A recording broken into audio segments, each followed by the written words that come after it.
Dala na rin ng online on-demand viewing na ginagawa ng karamihan sa mga manonood.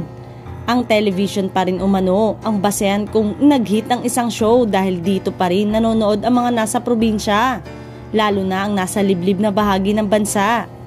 Kaya nagkakasya na lang tayo sa mababang ratings ng karamihan sa TV shows.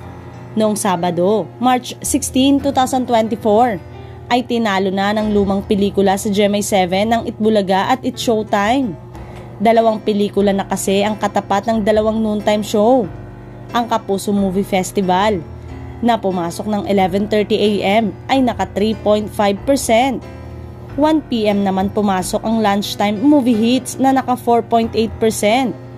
Ang Itbulaga ay naka 3.7% at ang It's Showtime ay naka 3.6%. Ito ay base sa datos mula sa AGB Nielsen.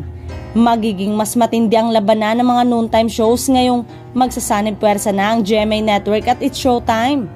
Pero kahit na ano pa umano ang pagbabagong magaganap, matatag na ang viewership ng longest running noontime show na Itbulaga. Hindi basta bibitaw ang mga viewers ng EB kahit tambakan pa ng maraming sikat na artista ang makakatapat nilang programa.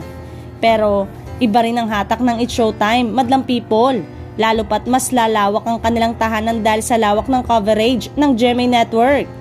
Tiyak na aabangan ang noontime show na mapapanood na sa mga susunod na araw. Balitang sila-sila pa rin ang magkakasamang mag-host ng noontime show, ngunit hindi pa sigurado kung may madadagdag na Kapuso host dito. At least may choice ang mga viewers kung anong noontime show ang kanilang panonoorin araw-araw. Pabonggahan na lang sa papremyo ang labanan.